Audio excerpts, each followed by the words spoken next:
All Cool. right, so we're gonna start by talking about things first that just stood out to us. Um, just kind of as first impressions, also just the performance. Well, I guess I would say for myself, the biggest thing that stands out as in the original play of Antigone, it is Antigone trying to bury her father, Oedipus, but of course in this one it's her trying to bury her brother, since it's based off of Murder of Michael Brown. Uh, eh, how many years ago? 6 years? Yes, that many years ago. But yeah, that was the biggest difference for me right off the bat, if anyone wanted to talk about that.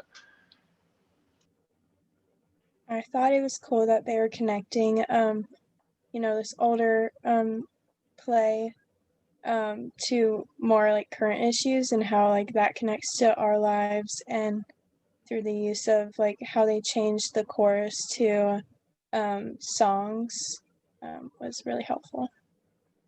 Yeah, and I know that Jason has mentioned in class, like it's easier for people to think about controversial topics or like important events when you put it in the past. So I think by integrating an older play into recent issues that we need to be discussing, it brings people together to actually like focus on these topics.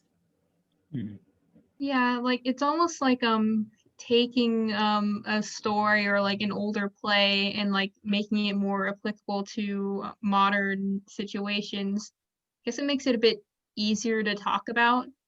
Because I'm trying to remember the discussion that happened afterward, but one of the biggest things is that the idea of, I guess, doing what is right, even if it's not, if you're going against the law.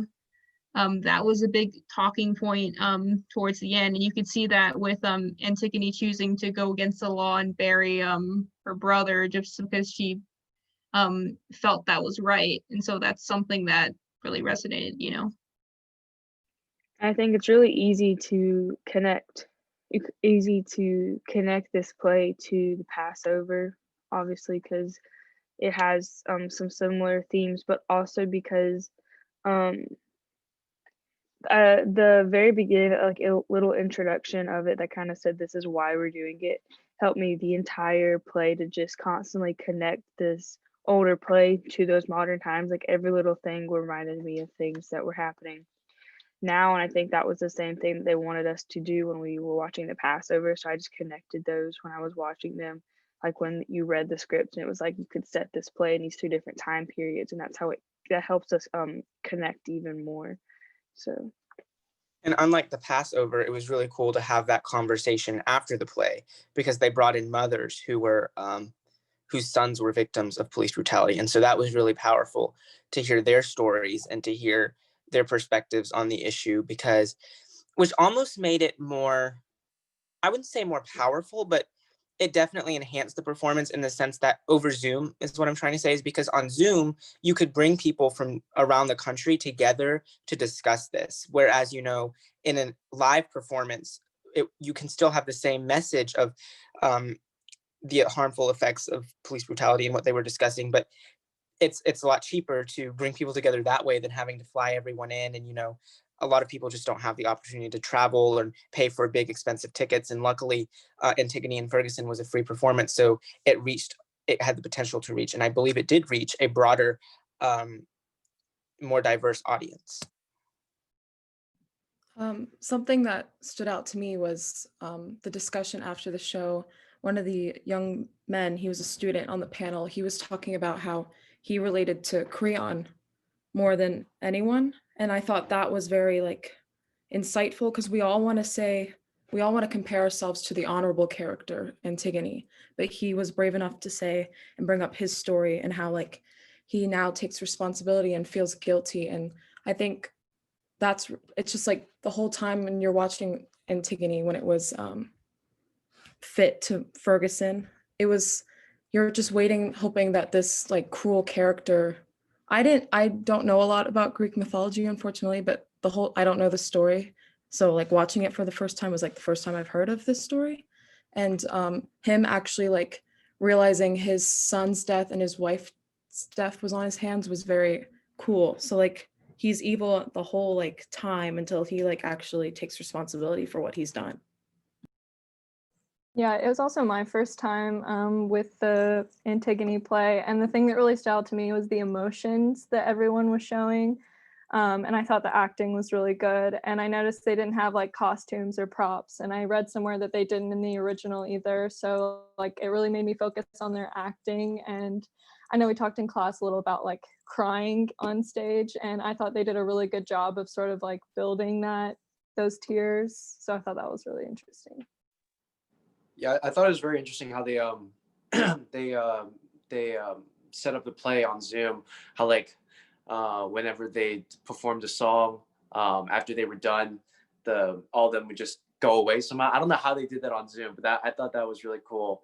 One thing that I also, yeah, what you just said about the costumes, I think I would have preferred costumes. I don't know. I mean, I guess like either one side is like, it does make them seem more real. I guess it would have been kind of silly to see the guy who played as Creon with a crown on, but I don't know. I think I would have liked to see costumes more than no costumes. For me, I got totally lost in the Greek element of the play. I totally forgot that it was actually supposed to be set in Ferguson. So I feel like if they had costumes, I would have totally forgotten the commentary of the play. They didn't go like over the top and rename the characters like Michael Brown or any of them. It feels like they actually took the play and they said at the beginning, this is what this means. And I'm like, okay, so that's what that means. If they hadn't done that, I wouldn't have known. I thought it was really cool that they said at the beginning, he was like, the video might not match up with the audio. So that kind of caters to the fact that the video, the appearance wasn't as important as the acting, and the message was more in what they were saying than what they were showing. And I thought that was a lot different than any other play that you might like buy a ticket to and go and sit in the theater. So yeah. And in that same vein, even though all the singers of the chorus weren't in the same room at all, like you could still feel the power between all of them. One, because they're just excellent singers, but two, because I guess they had some kind of mythical technology that allowed them to all sing together from different places. So they were lip syncing, weren't they? I thought they were lip syncing because there was no way they were all singing together at the same time. They said, the dude said at the beginning that they made some kind of workaround, like someone developed some kind of like, I guess, extra software, some kind of workaround is the word he used, to say how they were able to sing at the same time. So like whoever did that was a real G, because it would have been terrible. Like, you know, we sang Happy Birthday, I think it was in this class that we did that, and it was just like, that was, you know, just a cacophony. It just sounded terrible. Yeah. That's how the whole play would have been if whoever their sound engineer dude didn't come in clutch and fix that. So like that really blew me away. Like the songs were so good, and the fact that they could have all the different voices and all the different stuff going on, like the church choir type stuff, was crazy over Zoom. Yeah, Not what I expected. I think they did a really good job of kind of working around the limitations of Zoom. Like I know it was pretty jarring to see the audio didn't always sync up with the video, but since the audio matched up so well, you can almost kind of, I guess, almost forget that they're all in different places and the videos aren't in sync and they aren't singing at the same time, because it sounds as if they are. So they did a really good job working around that. I was gonna say like with, oh, sorry. I was gonna say like with the chorus, like I thought it was interesting how they weren't just, you know, random people or singers. They were like community members and teachers and activists and stuff. That I thought that like really made it more connected to like the real world and current events than if they had just been, you know, random actors that just applied. Yeah, and on the other hand, when we're saying it went so well together with their singing, there was like a little stumble later in the play where the guard was on mute and he had like trouble, and they were obviously somewhat prepared for that because one of the people, they kept on saying their line over and over just to like stay on track. So they're obviously prepared for that, and that's obviously a big difference than if they were on stage. Yeah, because he mentioned at the beginning, glitches happen, things happen, and we experience that pretty much almost every time we get on Zoom, especially in this class where we're trying to balance the in-person and online. So it wasn't something that we're like unfamiliar to. So I feel like that in a weird way, it's hard because I know that wasn't the point of the play, but it just makes it's real. It's real life. This isn't just like a perfect performance. These are real people, and we're just doing our best to still try to bring people a message and bring people theater. And also going back to how you were saying how these weren't just random people who applied to be in like this chorus and in this play. These are real people, and I feel like that just made the performance that much more passionate because the people really cared about what they were saying and the message they were trying to deliver. Yeah, and the fact that they actually were people who were close to the incident and close to the community itself. I did some research on the production. It first started at the high school that Michael Brown actually went to 2 years ago. I think that's when its first production started. I think that's just that in itself is a really, really impactful thing. Really, is just to start as a school they went to. I think it's really important. And you can even. Oh, go ahead. Oh, well, I think it's a bit of like a tangent. So if you're going to go off what he said, then you can say your part first. No, I was just going to say you can definitely tell that they worked really hard to put it on. Of course, they had the model from the live performance in the high school, but they worked really hard to put it on very quickly. Like they mentioned at the beginning that he wrote the music in 45 days, and the music was not easy. It was definitely a complex score that they developed. So it was awesome that the community, yes, they had a model, but they worked hard to enhance it for Zoom and to make the music really spectacular. I was going to point out, I don't know if the rest of you noticed this very much, but I noticed this especially with Creon. But to me, it seemed like they weren't always, like he wasn't always looking into the camera of Zoom. Like he would look in the camera and then his eyes would look over somewhere to the right and then back to the camera. And like, yeah, I think he's reading the script. I was wondering if it was the script, because I'm pretty sure it was. Two of the actors kept looking in the same general spot. And it was like, you would think they would be looking into the camera, yeah, or at least like not flitting their eyes back and forth mid-line, because there was nothing in the line to motivate them looking in two different spots. So it was clearly like extra to the play. So I wonder if they had the scripts or something like right off to the side, because in Zoom you could cheat doing that. Yeah, obviously we know that from recording our performances for this class, probably that you can cheese the lines a little bit. So not trying to point anybody out or anything, but so I wonder if that's what they were up to though, because they kept moving their eyes and looking in different directions. Yeah, well, I think that's one advantage of having a Zoom. Oh, sorry. You're good. You can go. Okay. Yeah, I think that's just one of the advantages of having Zoom, because the thing is, they can't do this if they were actually reading off the script from time to time. They can't do that on the stage where like they have the play right in their hands and read it off. But the thing is, yeah, with Zoom, the script isn't visible to the audience. So I think they definitely took advantage of that and just had the script off to the side just in case they can like confirm their lines as they're saying them. I wonder if the fact that the production was so quick, like Nicholas was saying, how the music was written in 45 days, and I guess most actors can memorize a script pretty well, but I wonder if the short time constraints added to the fact that they had the script over on the side, or if that was just the choice they made. I don't know. I feel like part of it too was just how they were trying to make it more like in person, because like in real theater, I feel like they're not just staring at one spot. They're not just looking at the camera.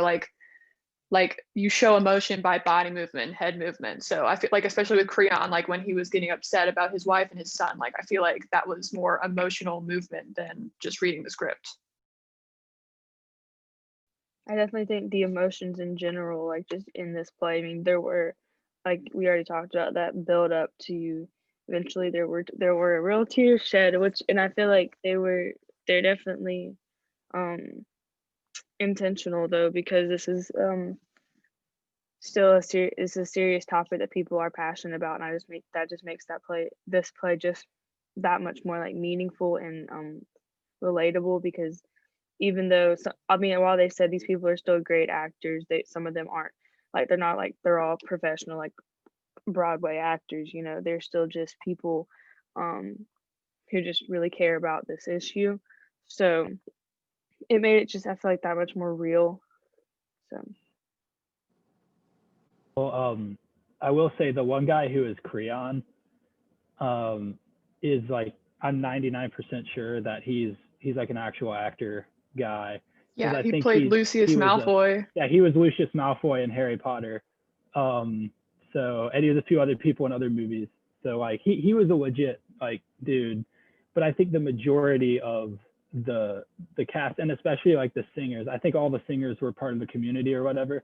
But I know a few people like Creon were like not necessarily from Ferguson. Wasn't he also in Last Airbender, or am I wrong? I don't know, because you don't see his face in the Last That's Airbender. true. I just thought he sounded familiar, so I'll look it up. I'll get back to you on that. Okay. Also, I don't He know. was in Harry Potter? Wait, really? Oh my, wait, was he the Draco's dad? Draco Malfoy's dad? Is that who Yeah, that is? He looks so familiar. I was like, this guy looks like an actual actor. As I was watching, okay, that makes a lot more sense now. Also, Antigone, I'm not sure what her real name is, but I tried to find it and I couldn't, but I know her from somewhere. I just don't know her name. Yeah. Some of these people in the play look familiar. He was Admiral Zhao in Avatar. So the bad guy from book 1, for anyone who was wondering. Wow, that's crazy. Dang. I thought something that was cool was the contrast between like the music and the acting. Like the music was so full of spirit and like life, and then like the story, is full of death and sorrow, and it was like a really good transition whenever you get through the story more and keep you like really focused in on it. Yeah, it's like it was almost like a weird contrast where you'd have like this meeting between Creon and his son, and then immediately after you'd have this big powerful music number. And I know for some normally that would kind of like conflict against the tone, but I think it actually worked really well, especially with scenes where during one song they were celebrating that Antigone was going to get released, and so that upbeat joyful tone really worked well. And I think the only parts where it was more slow is when they realized that they were too late in saving her. So yeah, the music was a really impactful part of the performance as well. I feel like that contrasting tone almost symbolizes like resilience within like not only like Antigone, but also the community they were supporting, with like everyone affected by police brutality, and how most of those people have like such strong resilience and need to be strong in order to like overcome the hardships and stuff. So